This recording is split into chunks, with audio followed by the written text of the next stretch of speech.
Let's say that revenge is indeed sweet. Let's say the consequences thereafter are unknown.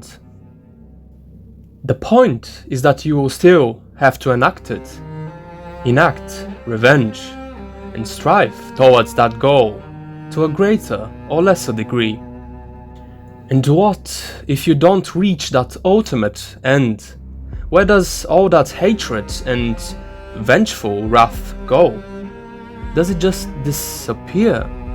Or does it, quite on the contrary, just deepen with every uneventful minute? Gyts spent all his time engulfed in rage. He is a capable warrior and strongly willed.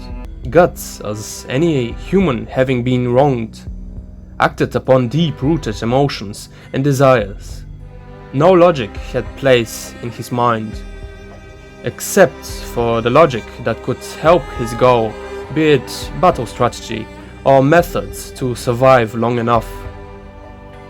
Day after day, Gyts' mind was spoiling and rotting. Bloodshed and gore, violence and revenge. Every day that he didn't exact revenge was a step forward towards damnation.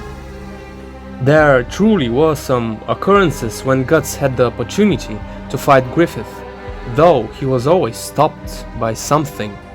Revenge was so near in his mind, yet so far in reality. From a pure, neutral point of view, if you were to see Gyts in the conviction arc, what would you think to yourself? Probably not that's the hero of the story. Rather, most probably you would view him as a very flawed character, if not the villain himself. A man that studieth revenge keeps his own wounds green, says Francis Bacon. True that Gyts held a little girl hostage in front of a mob, but it is equally as accurate that he released her afterwards without having harmed her in any particular way. At a first glance, he is a villain, though when you stick with the story long enough, you understand his complexity, which makes him a grey character. Simply put, the desire for revenge brings forth a downfall of mind and frame with every passing second, in which one must prepare, persevere and struggle on. It is truly a counterproductive matter. As Francis Bacon states, anyone who really wants to even the score only keeps the wound fresh and open. Interestingly enough, Gyts' eclipse mark did exactly that. It bled every time he came near an apostle or the God Hand and Griffith. Maybe that could be an argument for vengeance. Vengeance, the act of someone retaliating in the name of the wronged one.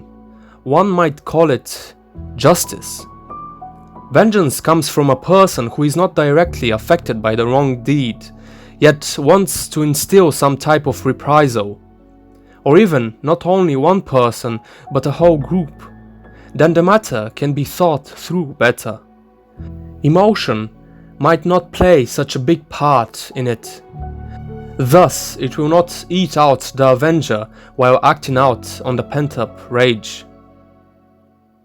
We must admit though, we are all human. However detrimental revenge might be, it is a primal reaction. Aggression comes up, an undescribable want to do harm. Shakespeare wrote, "If you prick us, do we not bleed? If you tickle us, do we not laugh? If you poison us, do we not die? And if you wrong us, shall we not revenge?" Indeed, we shall. In Gyts' case, it does not help that he's constantly being bothered by monsters at night, which further disrupts a vital function which regulates the body: sleep. Gyts probably initially saw it as an opportunity to go all out and take out Griffith, as well as finishing himself. Godot later warned Gyts that his revenge quest only leads to losing his humanity and strain on the face. Those weapons of his couldn't even be repaired by the great blacksmith after so many battles at such a frequent rate? A simple question is posed by the old Godo in bed. Listen, why not run away? From war, from hatred. And the expected reaction of Gyts comes after. Gyts finds such an answer to be too simple to a problem of that magnitude. He thinks no one can understand him. All is absurd. In the face of the absurd and the world as it is, there is one name that often comes up in philosophy.